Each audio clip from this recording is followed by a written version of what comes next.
Tonight on Real Ghosts.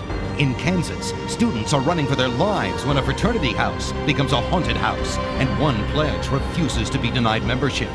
Then, a nightclub in Kentucky serves up good times, plenty of country music, and some uninvited guests. What dark secret lies buried there? Next. Reaching out from the world that lies beyond, they glide through the portals of our imagination. Yet some say they don't exist. They have been seen in the wink of an eye. They vanish in the pound of a heartbeat. They are beyond life, beyond death, and to many, beyond belief. But now you will meet people who have seen them, walked with them, and even embraced them. Real people with real stories of real ghosts. There is often a vast difference between belief and actual experience. Students at Kansas State University say their experiences have made them believers.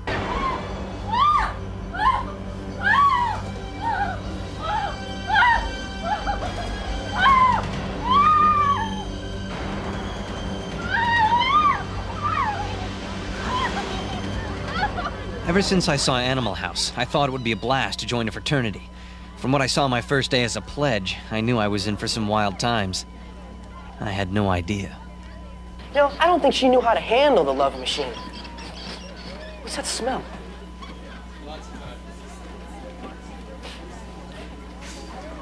Ah, it's a pledge. Ignore Mr. Charm. He just learned to walk upright last week. Adam Wagner. Need help with that stuff? Josh Pickering, no thanks, I can manage. Hey, what was all that about? Another chapter in our illustrious history. Termites, show Mr. Pickering to the attic. The attic? Yeah. Well, you don't think we want to contaminate our air with a pledge? Termite's your new big brother. He'll show you the ropes. It's not so bad. You'll get my old bunk. Come on. Look, I don't mean to be a wimp, but do girls always run out of here screaming? Oh, she probably saw Duncan. Duncan? He's our resident ghost. I mean, I've never seen him, but he's supposed to look out for pledges. Well, here you go. Welcome to the Rex. Good luck. Thanks. Cool. Hey, you're welcome. I'm Michael. Hi, I'm Josh. Now, ladies, the fun is about to begin. These are toothbrushes. That is a dirty kitchen, and you are pledges. I thought hazing was illegal. Not while I'm around. Go.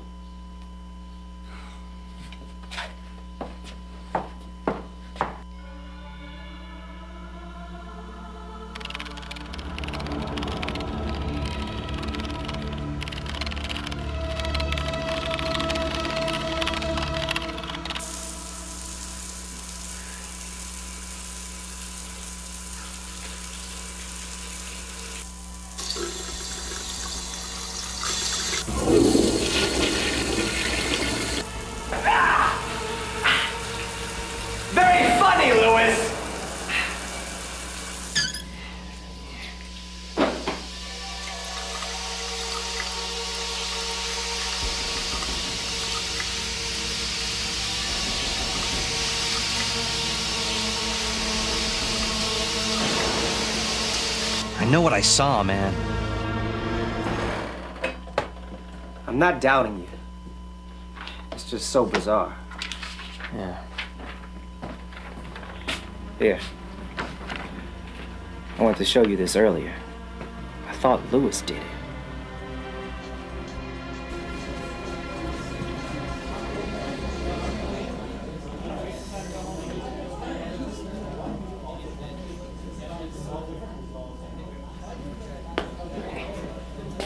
Hi, welcome to Phi Delta Gamma. Hasn't changed. Oh, you lived here? GI Bill in 46. You were a Phi? Well, no, when I lived here, it was Theta. Josh Pickering. Wally Marshall. Would you like to take a look around? Yeah. Thank you.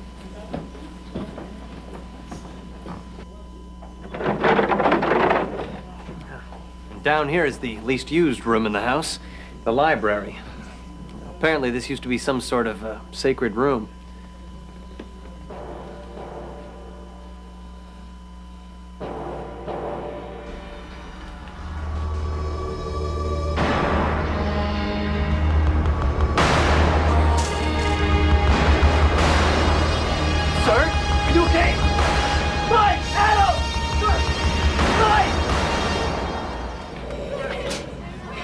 There was no question as to what happened that afternoon.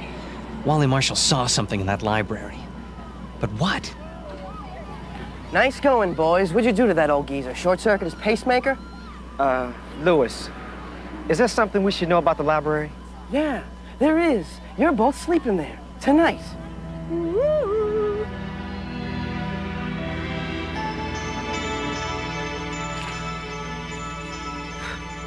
Having fun yet? He's got to be here somewhere. Do you think someday we'll look this dorky? Someday? Lewis must have crashed by now. I say we split.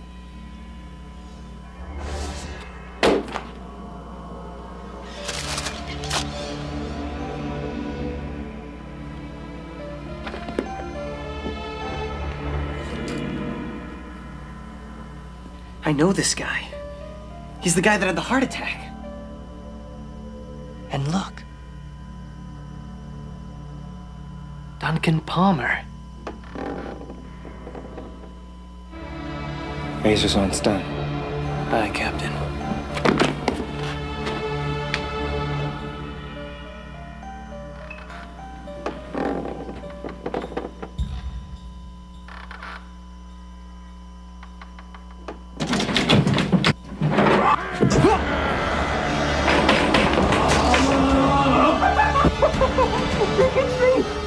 You should have seen the look on your faces. Sweet dreams, boys. Make sure they pay for that lamp.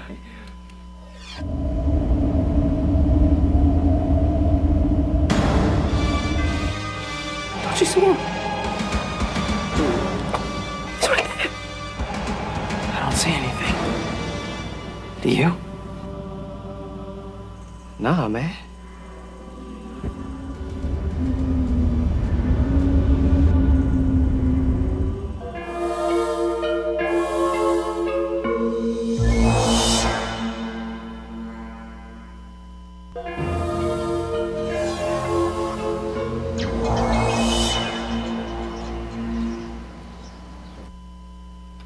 Okay, guys, we all know what happened to Lewis. When's he coming back? Whenever. He doesn't know. I agree with Mike that we need to get this thing resolved. You know, I actually feel sorry for the guy. Wow. We don't want this to happen again. Let's do it. Join hands. A lot of guys said this seance thing of Mike's was a lame idea. But Duncan was trying to tell us something. Duncan, if you're here, we summon you. We feel your pain. Speak to us, through us. Concentrate on the candles.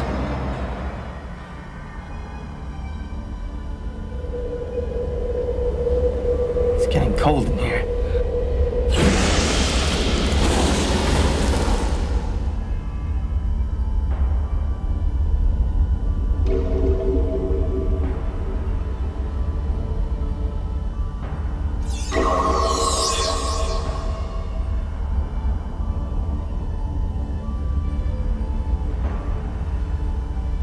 You wish to join the Brotherhood?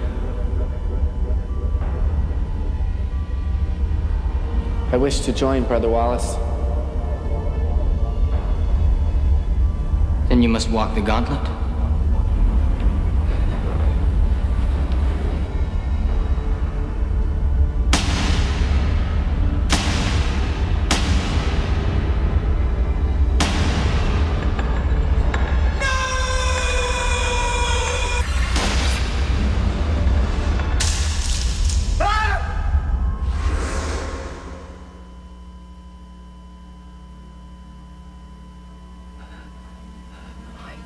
God.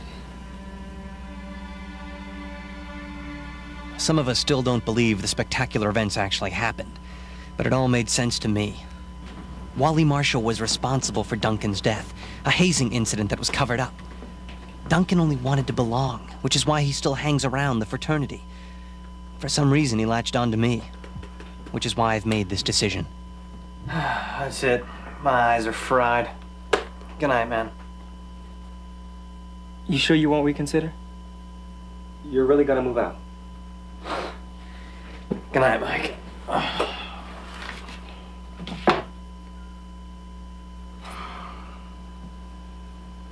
Good night, Duncan.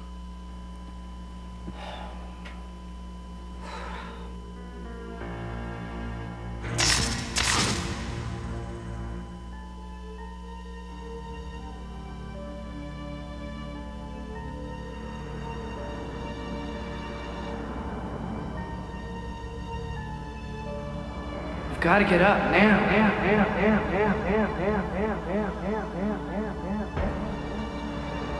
You don't have much time. You've got to get up now. You don't have much time.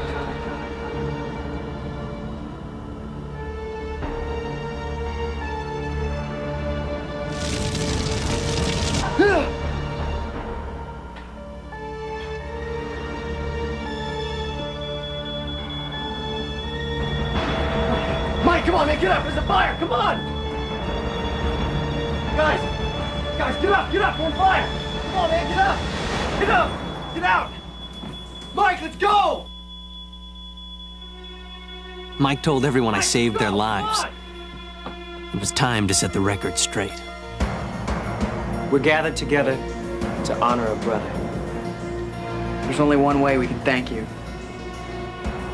We took a vote. We want to make you one of us. Forever. Josh.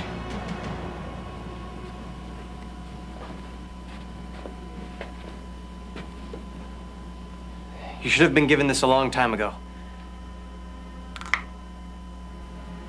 Wear it with pride. Duncan. Brothers.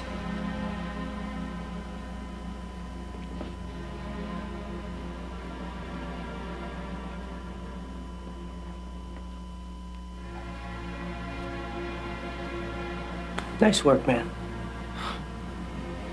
Welcome home.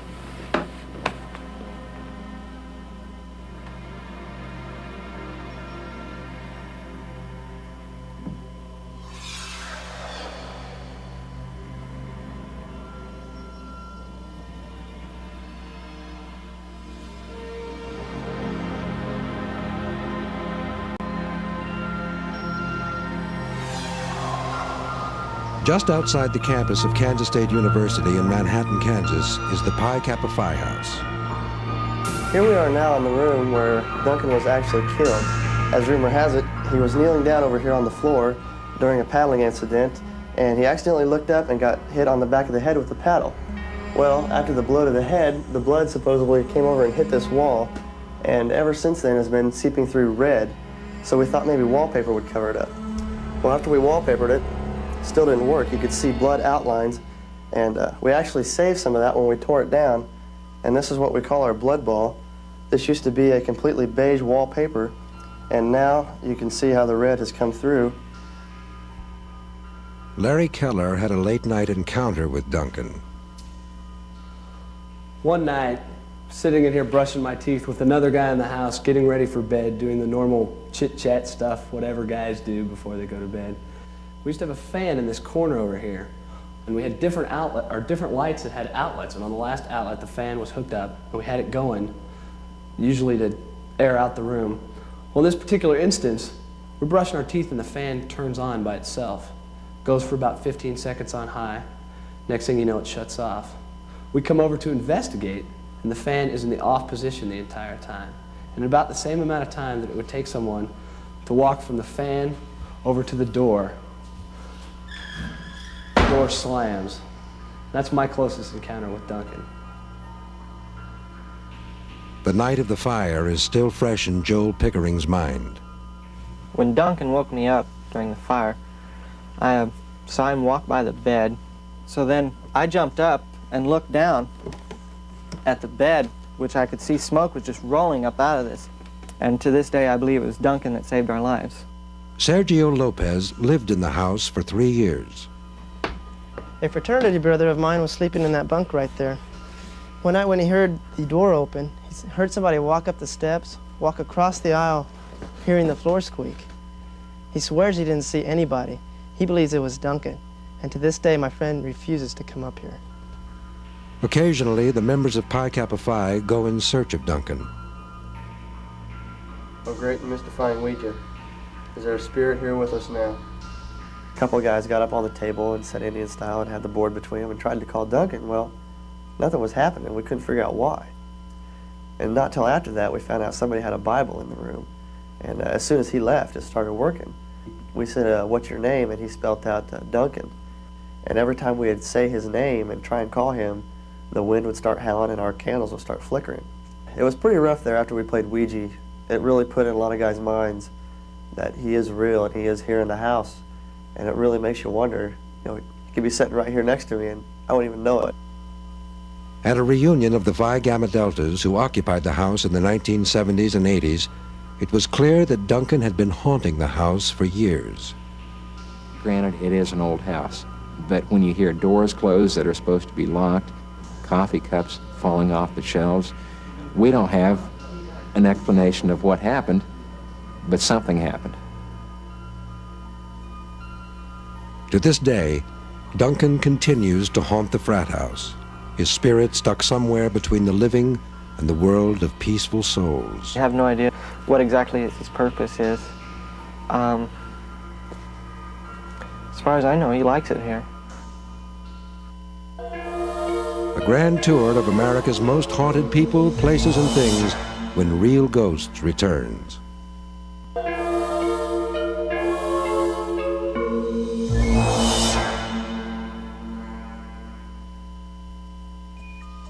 All over the nation, people are on a ghost watch. In Connecticut, a family say they were terrorized by a malevolent ghost. A ghost who focused his demonic attentions on the children. It all began when the Macaulay family moved into their suburban dream home. I felt like there was a presence. Somebody was watching me. She goes, something is watching me, it's touching me, I can feel it. The phone used to ring at all hours, and you'd pick up the phone and it would be just static, so you start to wonder what really is going on. Soon the terror began to escalate. We would all see things together. The children would see things. We would all sit there as a family and see these things together. So we're all not becoming mentally ill at once. The Macaulays are convinced that a demonic spirit was terrorizing their 2 children. He was like telling me to hate God, don't trust my parents, they're liars, God's evil and stuff like that. The nightmare continued, and the Macaulays realized their children's lives were at stake. And one time my son, he woke up and he started yelling for us, and you could see his arm extended ahead of him, and he was being dragged across the floor by something you couldn't see. One afternoon, the ghost went too far. The man told me to go out the window and hang there, and I really trusted him, so I listened to him and I did it. And all I could see was the fingertips of my son hanging out the second-story window. The Macaulays went for help. But even after an exorcist visited their home, they still decided to move out. Today, they run a support group for other people terrorized by ghosts. People ask us, well, what credentials do you have? We said we had 5 years of on-the-job training. In North Arlington, New Jersey, a family was being terrorized by the ghost of their murdered daughter. It all began when Tony Euling's teenage daughter Lisa joined a street gang. After she decided to quit the gang, she disappeared. After several days, I get a call from police detectives from Newark that they wanted to speak to me. They came over and they said they had found the body of an unidentified white girl. And sure enough, it was my daughter. She was a very loving and a very caring person. Why they want to do something like this to her, I'll never know. At the same moment that her body was found, her father saw her ghost. I seen my daughter appear to me, face to face. She came to me in about 6 seconds and faded and it came back. Few days later, as Tony tried to sleep, an apparition appeared, and Tony was forced to fight for his life. Something was choking me around my neck and hit me over the head with something. I don't know what it was. I wanted to let out a scream, but I couldn't scream. Terrified, Tony arranged a seance with a professional medium and soon discovered just who was haunting their home. Not his daughter, but her killer, a man murdered in a bar fight shortly after he committed his crime. He says, "I'm sorry that I helped kill your daughter. I didn't mean to do it. Will you forgive me for what I did?" Tony forgave him, and the hauntings ended. Lisa's mother is certain that her daughter is finally at rest. I says, "I think God loaned me an angel for about 20 years. And then he decided he wanted her back. So, I mean, I can't question what God wants." And the Ewing's advice for other people faced with real ghosts? Don't be afraid of them. See what they want. Sometimes they come to you to protect you or to tell you how much they love you. Finally, in Atwater, California, a World War II bomber still flies on a ghostly mission, piloted by a friendly ghost named Arthur. We started getting calls in this area about people seeing lights and things on in the aircraft. We could see in the cockpit area up here, it was kind of like a glow. One of the prize aircraft in the Castle Air Museum is this vintage B-29 bomber. Soon after it arrived at the museum in 1981, people began to hear strange noises and see locked doors opening and closing. And then a ghostly figure dressed in a brown flight jacket began to appear. It made you feel like, man, I want to get out of here, I'm scared. You know, I didn't want to just take off running, and if somebody saw me like, hey, what's this guy, nuts or what? Eyewitness after eyewitness reported the same phenomena. And finally, after an exhaustive check of records, it was discovered that a crew member had been killed on board the aircraft.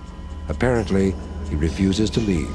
His purpose is to be the guardian angel of the museum. To the people who work there, Arthur is welcome to stay, as long as he wants.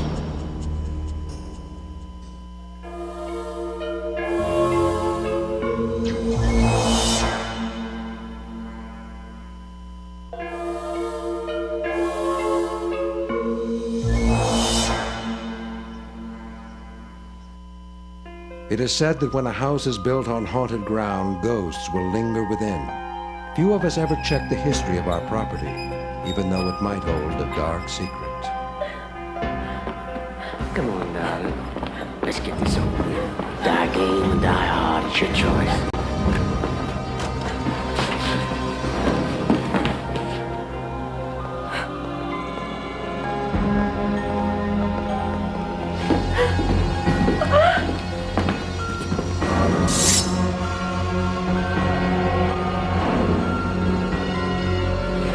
We give you this offering.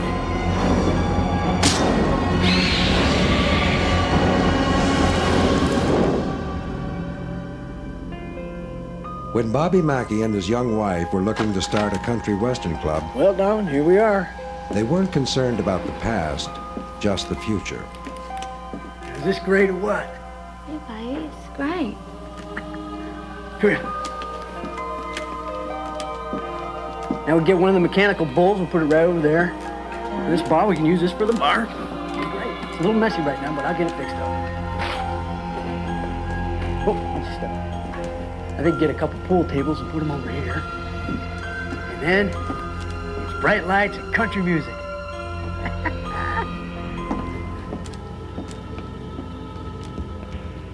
Every journey starts with a single step. My mama told me that. And that spring day when I first saw the club, I thought we'd taken a step in the right direction. Well, I was wrong. All the folks are dancing down here.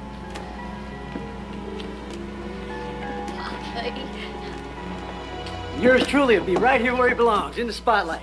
Are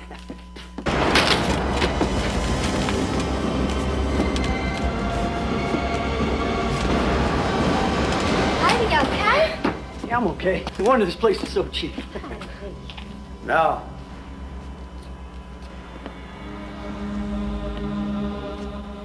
That ain't the only reason. Excuse me? Name's Carl. You must be Bobby Mackey. How'd you know my name? Oh, well, it's no secret you're moving in. I just thought I'd roll out the welcome wagon and sign up on a list in case you're hiring. Well, let's talk later. Oh, this is my wife, Janet. Meet you. Hi. Would you folks like to take a guided tour? This place is sort of a hobby of mine. Sure. Janet? Sure. You know, I could have the power on for you by tomorrow. That first day, Carl showed us around the place. He knew it like the back of his hand. All over the place. You want to see the basement? Honey? Hi. Oh, ma'am, in your condition, I'd stay up here. Yeah, it's probably a good idea. Nothing up here bites. Nothing much. This place used to be a slaughterhouse, Mr. Mackey. Well, you can call me Bobby. Lord knows how much blood's been spilled on these floors. Mr. Mackey, don't come down here alone. I don't want you working so hard. Bobby's got enough help. Yeah, okay.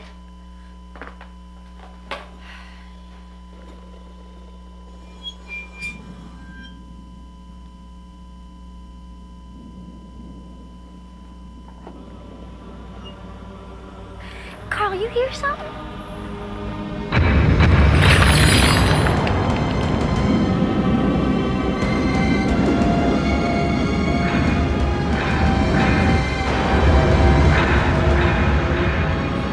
Carl?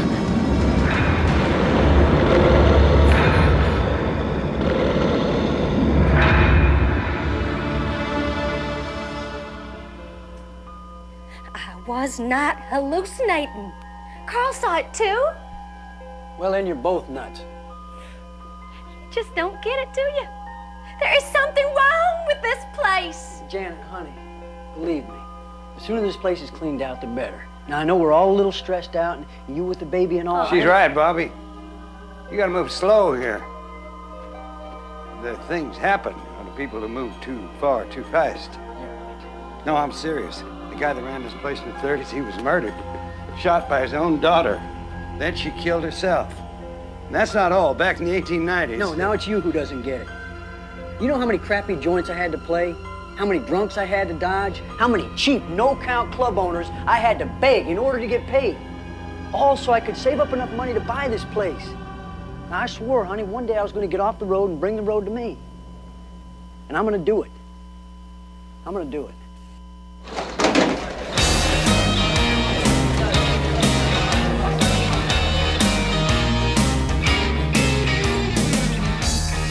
Well, Bobby was right. We opened right on time, and I've never seen him so happy. I wish I could have said the same thing.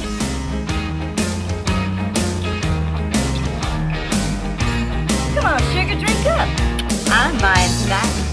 Honey, if anyone can drive a man to drink, it's you. Another soda water on the rocks.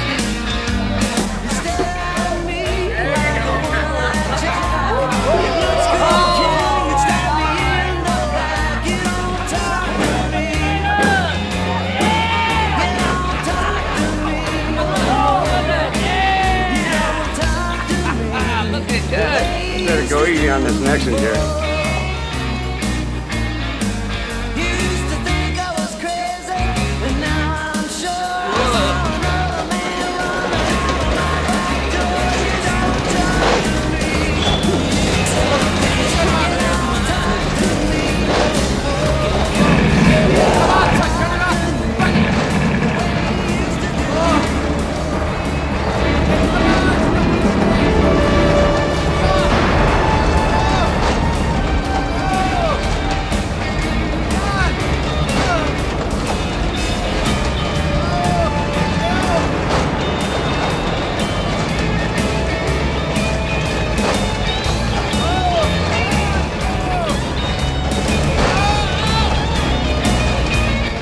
Lots of strange things had happened before, but that night, the air seemed filled with evil.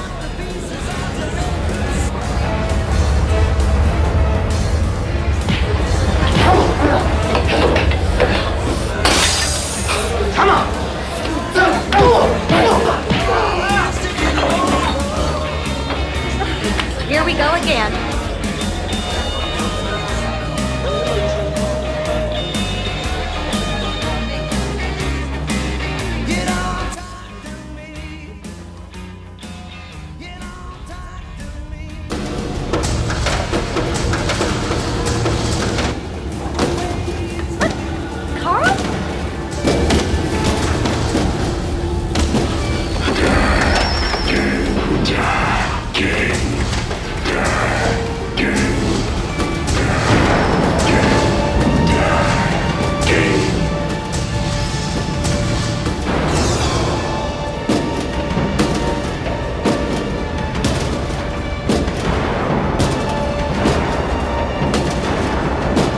Dial 911 and tell Bobby.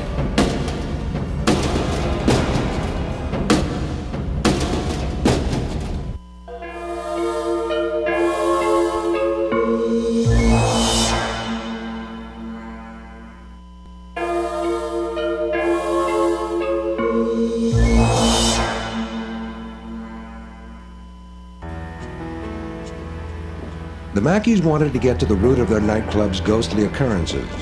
They turned to psychic Patricia Michelle.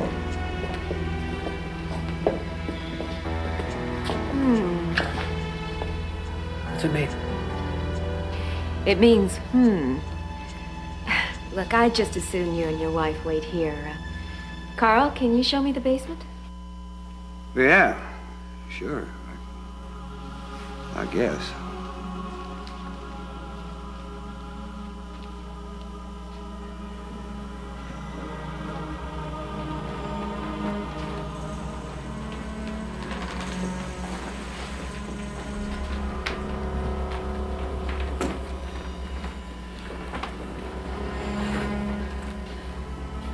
Wait a minute.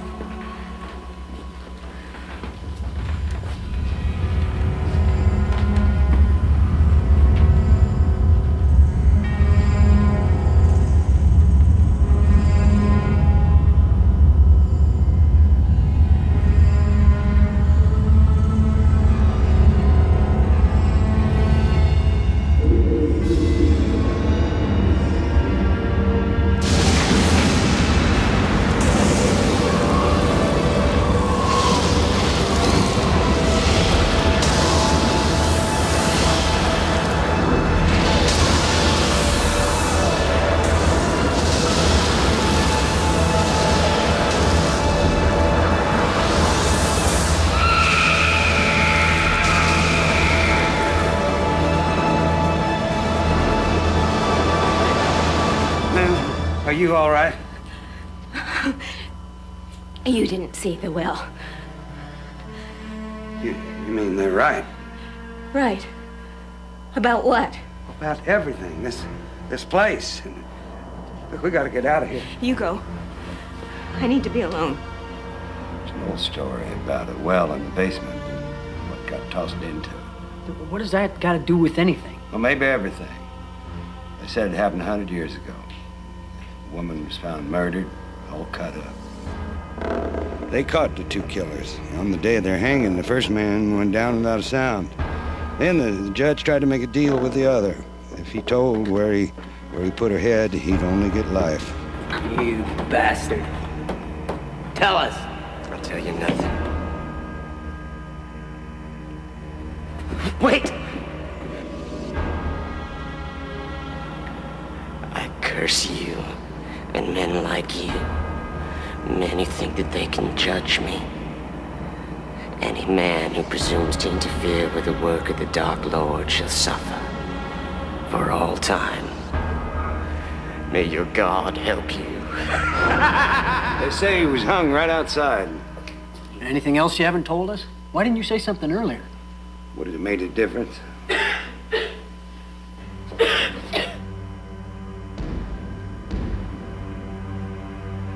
You okay? I'm fine. We have to talk.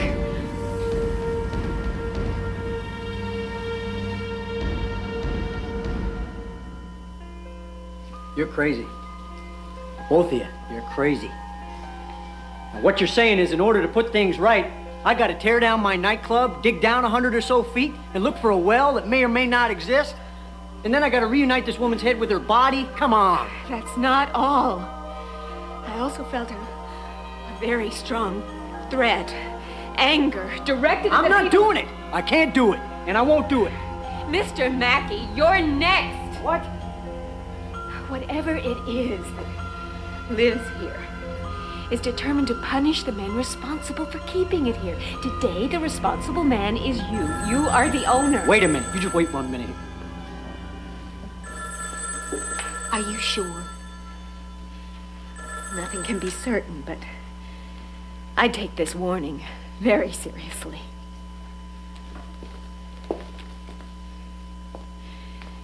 Talk to your husband.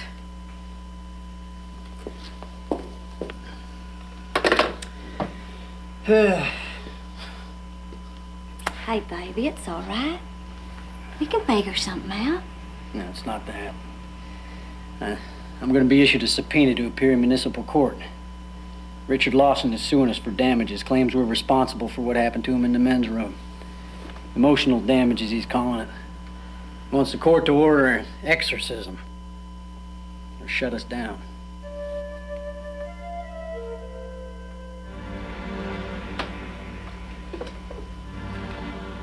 I guess Bobby made legal history.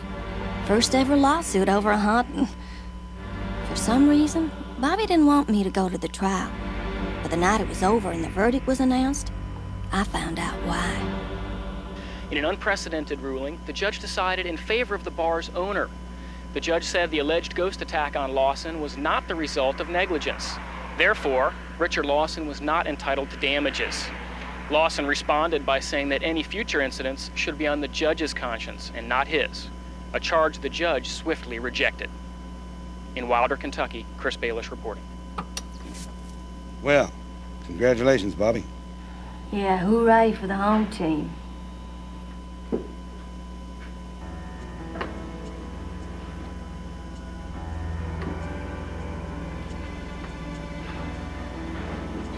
Could I get a glass of ice water?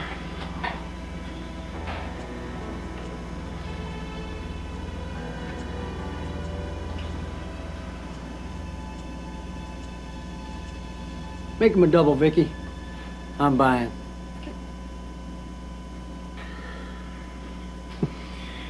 Bobby, I just wanted to say that I... Forget it. You're not mad? Hell no. You know how much TV advertising costs these days? Anytime you want to sue me, you go right ahead. Anyway, I felt funny when my lawyer told me who I was suing. Wait a minute, I don't understand. What? Well, I mean, I always knew that, or I thought that Bobby owned the club. I never knew that you were the boss. Anyway, it was nothing personal.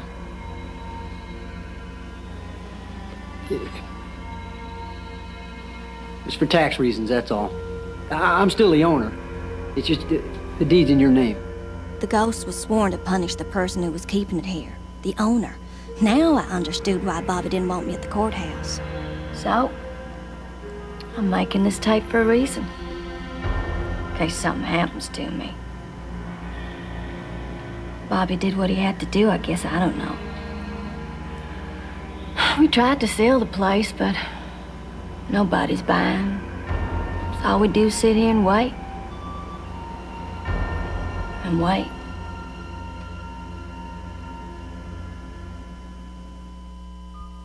To this day, Janet Mackey is listed on county papers as the owner of Bobby Mackey's.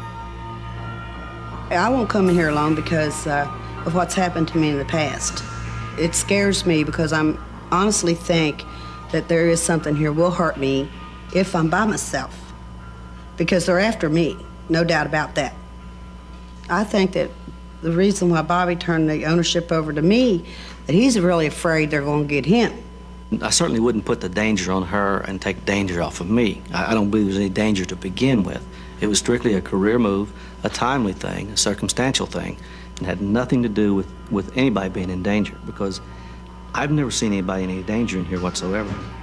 I think Bobby Mackey's very much in danger. Local writer Doug Hensley spent 5 years researching the club. That because Bobby Mackey has got on television shows and radio talk shows and whatever, and has mocked the spirits, and has teased them, and has said there is no Alonzo Walling, there is no Pearl Bryant on my property or in my building. I believe the day is going to come, and it's been predicted by several psychics, the day is going to come when they are going to try to kill Bobby. The attack in the men's room is still fresh in Richard Lawson's mind. I put my hands in the wash basin right here to wash my hands. And as I put my hands in this basin, this metal garbage can right beside the wash basin just violently took off and it slammed like that right into the wall, and it kept beating. And I turned around very violently to find out what in the world's going on, and there stood an image of a man. And he kept repeating to me the words, "Die game." And I was getting tingly inside, I got woozy, and I went out on the floor completely. I mean, I was out, and they had to call 911 to come in here and revive me from me being unconscious. That ladder, it started right from that pipe right there, it started wobbling. It wasn't nothing like I'd ever seen. It had trampled. It just wasn't walking. It was coming towards her. Just like in a spin, like a tornado type thing, banging against the wall and carrying on, and I couldn't move. And I thought, well, this is it, you know.